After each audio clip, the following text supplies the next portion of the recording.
Students,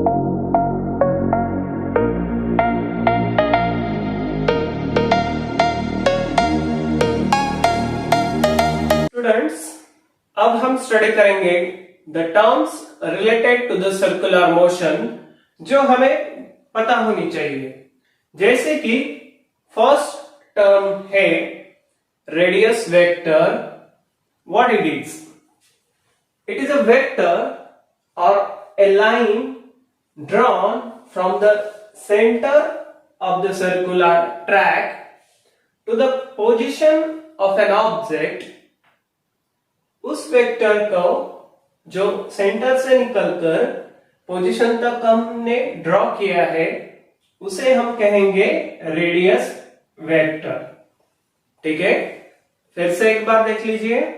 A vector drawn from the center of the circular track to the position of that object, उसे हम कहेंगे radius vector. इसे generally हम r small r जो radius of the circle है, तो radius vector को हम डिनोट करेंगे r और उसके ऊपर bar for the representation of vector quantity. क्योंकि radius vector not only it is defining the magnitude but also it is showing us direction. So वो वेक्टर क्वांटिटी है, तो उसे हम r बार ऐसे डिनोट करेंगे। इस डायग्राम में आप देख सकते हैं कि particle is performing a circular motion.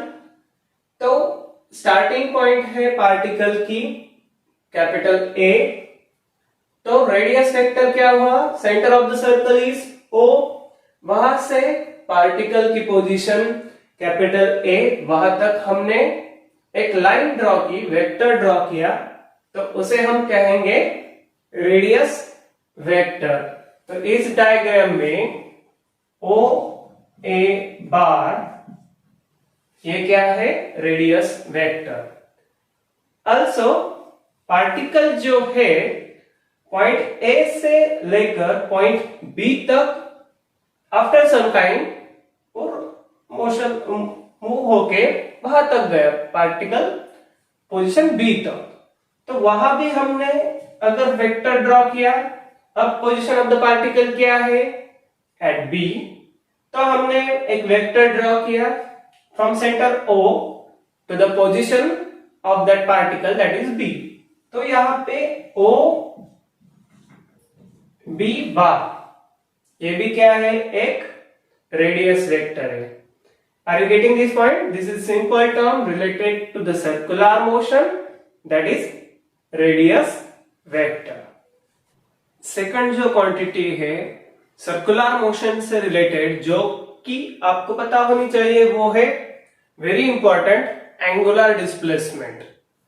अगर लीनियर मोशन है, कोई भी ऑब्जेक्ट ऐसे सीधा जा रहा है लीनियर मोशन में, तो वो जो है displacement that is linear displacement from one point two another.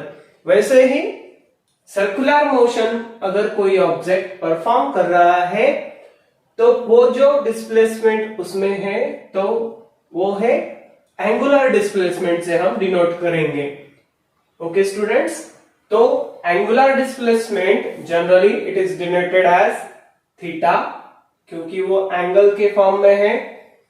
उसे हम कैसे डिफाइन करेंगे? Angular displacement it is the angle made by this radius vector, okay, from the particle which is going from one position that is in this case capital A to another position capital B। ये जो object है ये A point से इसकी initial position है A and it is moving in the anti clockwise direction, it is going two point B। तो उसने जो डिस्प्लेसमेंट किया है एंगुलर डिस्प्लेसमेंट, वो हम डिनोट करेंगे थीटा से। Yes, are you getting? Then इसे थीटा से डिनोट करेंगे और इसकी जो यूनिट है SI unit of measurement of angular displacement is radians. SI unit is radians. Okay, और अगर A से B तक इसका जो आर्क लेंथ है ये अगर S से डिनोट करते हैं, this is arc length, R is the radius vector, then angular displacement theta is equal to arc length S upon radius small r. So theta equals to S upon small r, ऐसे हम लिख सकते हैं. तो अगर यहां पे देखा जाए तो S is the length, radius vector उसका अगर मैग्नीट्यूड ले तो वो भी लेंथ है, तो दोनों का डायमेंशन क्या होगा इस केस में कैंसिल होने वाला है, क्योंकि सेम क्वांटिटी का ये रेशियो है. That is why very important angular displacement is और theta is dimensionless quantity.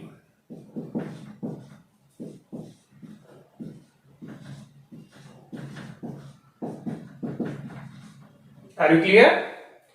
So once again, an angle made by radius vector r bar with the center of the circle. ये angle कहां से, centre से किया हुआ angle है. When particle goes from one position to the other along the circumference of the circle, then that is called as angular displacement theta. Angular displacement की direction निकालना बहुत ही आसान है. यह निकाली जाती है bye using right hand thumb rule. तो इसमें क्या करेंगे, राइट हैंड के जो 4 फिंगर्स है, curl that 4 fingers in the direction of motion of the particle. अगर पार्टिकल एंटी क्लॉकवाइज अगर मूव हो रहा है तो curl that fingers in that direction. Then stretch your thumb, outstretched thumb shows the direction of angular displacement. एक example के साथ समझते हैं. फॉर एग्जांपल अगर हम स्क्रू निकाल रहे हैं, ओके, स्क्रू को हम ओपन कर रहे हैं, तो उसकी जो मोशन है वो क्या है, एंटी क्लॉकवाइज. तो स्क्रू कहाँ आ रहा है, बाहर की तरफ आ रहा है, ऊपर की तरफ. सो that is the direction of angular displacement. अगर कोई भी बॉटल है, उसे उसका जो ढक्कन अगर आप ओपन करते हैं तो वो कैसे ओपन करते हैं, एंटी क्लॉकवाइज. तो वो कहाँ आ रहा है, बाहर आ रहा है. तो वो जो कैप है वो बाहर आ रही है, तो वो जो डायरेक्शन है that is the direction of angular displacement. अगर उसके उल्टा, अगर स्क्रू को हम टाइट कर रहे हैं तो वो जो मोशन है वो है क्लॉकवाइज. स्क्रू कहां जा रहा है, अंदर की तरफ जा रहा है. So that is the direction of angular displacement. और इस रूल को कहते हैं right hand thumb rule. That is very important to determine the direction of angular displacement because it is a vector quantity. Third जो quantity है circular motion से related, that is angular velocity. अगर linear displacement है तो वहां पे क्या है, अगर लीनियर मोशन है तो वहां पे क्या है, डिस्प्लेसमेंट होता है पार्टिकल का या ऑब्जेक्ट का. तो उसका अगर हम डिस्प्लेसमेंट का रेट निकालते हैं, that is rate of change of displacement per unit time in the case of linear motion, then that is a linear velocity. But यहां पे हम देख रहे हैं circular motion of the object और अ पार्टिकल. तो यहां पे सर्कुलर मोशन में क्या है, दैट इज एंगुलर डिस्प्लेसमेंट. तो अगर उसका रेट निकाला जाए, that is rate of change of angular displacement per unit time, तो उस क्वांटिटी को हम कहेंगे एंगुलर वेलोसिटी. लीनियर मोशन में linear velocity, that is linear displacement per unit time.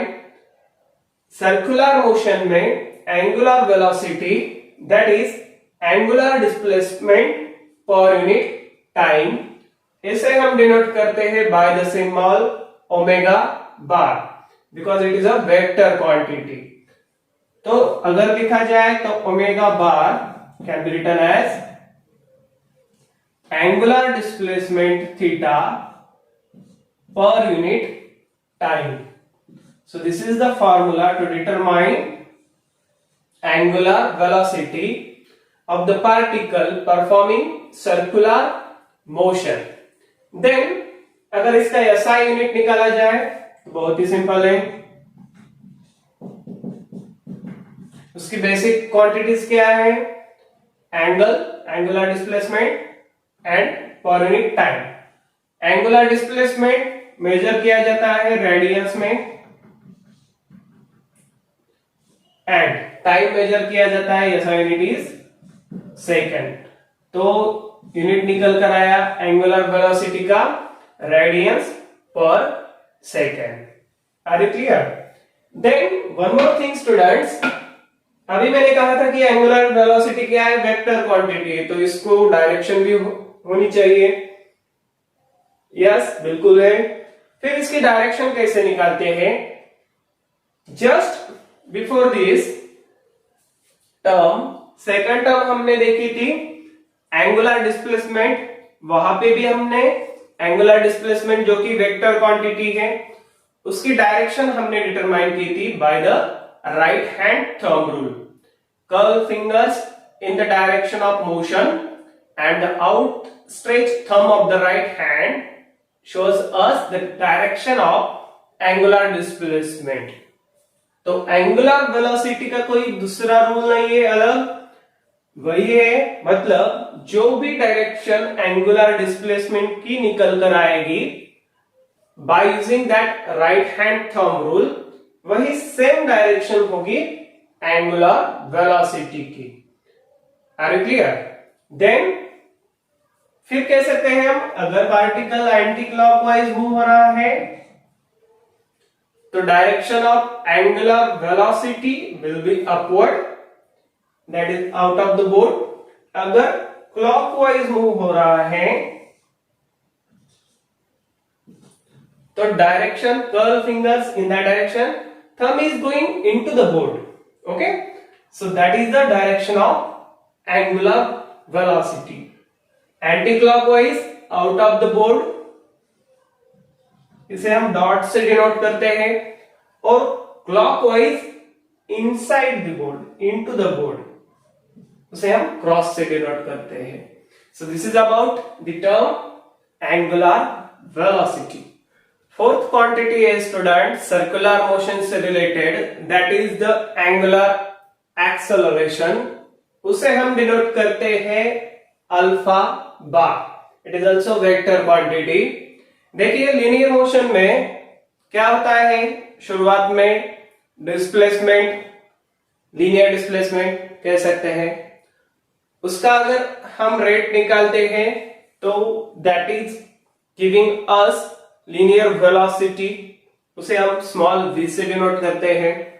उसका अगर रेट निकालते हैं टाइम के साथ तो that is giving us dv by dt which is giving us acceleration, और उसे हम लीनियर मोशन में कह सकते हैं लीनियर एक्सेलरेशन। अब हम बात कर रहे हैं सर्कुलर मोशन में, जो भी पार्टिकल ऑब्जेक्ट है वो सर्कुलर मोशन परफॉर्म कर रहा है, तो उस केस में जो एक्सेलरेशन होगा पार्टिकल का वो है एंगुलर एक्सेलरेशन। तो वो क्या है, सिंपल डिफाइन कर सकते हैं, rate of change of angular velocity omega bar with respect to time, that is giving us angular acceleration। Simple as that। Alpha bar से हम उसे डिनोट करते हैं। अगर मैथमेटिकल फॉर्म में अगर लिखते हैं तो अल्फा बार और alpha is equal to omega upon time t. Clear? और omega bar upon time t. So और उसे अगर रेट निकालते हैं तो डेरिवेटिव फॉर्म में लिख सकते हैं D omega by D T. So this is the angular acceleration. उसका अगर फार्मूला निकालते या SI यूनिट अगर निकालना चाहिए तो फार्मूले से हम निकाल सकते हैं। Omega bar is the velocity that is radian पर सेकंड, और एक एक्स्ट्रा टाइम है डिनोमिनेटर में which is measured in second, so that is giving us SI unit of angular acceleration as radian per second square. So this is the SI unit of angular acceleration. तो definition तो एकदम simple है, omega upon T D omega upon D T, rate of change of angular velocity पर unit time. SI unit is radian per second square.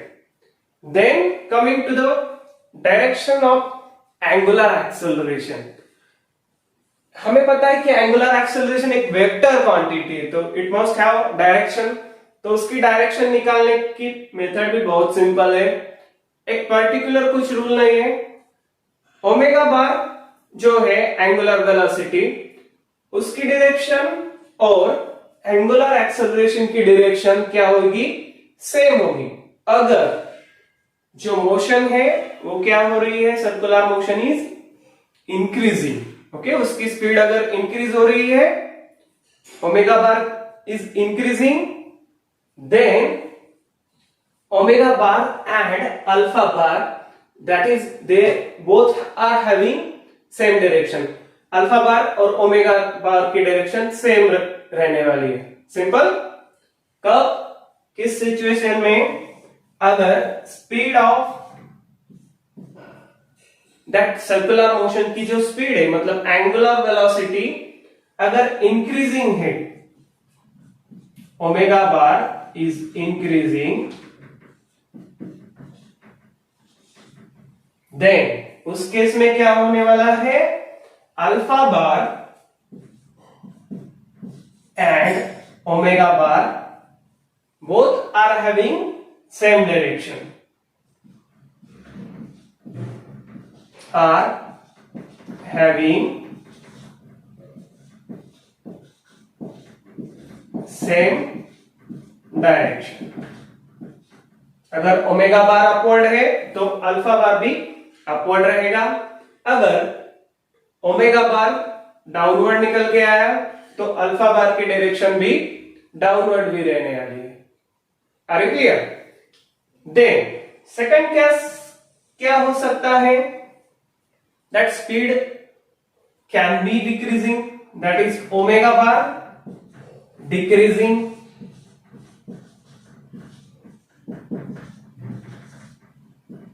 in that case, उस case में अब हमें ध्यान रखना पड़ेगा कि जो ओमेगा बार है उसकी अगर डायरेक्शन है अपवर्ड, तो अल्फा बार क्या रहने वाला है, opposite to that is downward. और अगर ओमेगा बार निकल के आया है डाउनवर्ड डायरेक्शन में, तो अल्फा बार की डायरेक्शन होगी उसकी अपोजिट, दैट इज अपवर्ड। बस ये डिफरेंस है डायरेक्शन निकालने का एंगुलर एक्सेलरेशन का। ओके, फिर से एक बार, सिंपल है बहुत। हमें ओमेगा बार की डायरेक्शन निकालने आती है, कैसे निकाली थी हमने, same as that of angular displacement की डायरेक्शन। एंगुलर डिस्प्लेसमेंट की डायरेक्शन हमने कैसे निकाली थी, by using right hand thumb rule. तो ओमेगा बार अगर निकल के आया उसकी डायरेक्शन, तो अब हमें सेकंड थिंग नोटिस करना है कि जो मोशन है उसकी स्पीड इंक्रीज हो रही है या डिक्रीज हो रही है। अगर फर्स्ट केस निकल के आया कि ओमेगा बार जो है वो इंक्रीज हो रही है उसकी स्पीड, तो उस केस में तो बहुत ही सिंपल है, अल्फा बार और ओमेगा बार दोनों की डायरेक्शन सेम होगी। और ऐसा निकल के आया कि ओमेगा बार डिक्रीजिंग है, तो उस केस में हमें ध्यान रखना पड़ेगा जो ओमेगा बार की डायरेक्शन है उसके अपोजिट एंगुलर एक्सेलरेशन की डायरेक्शन होने वाली है। ठीक है स्टूडेंट्स।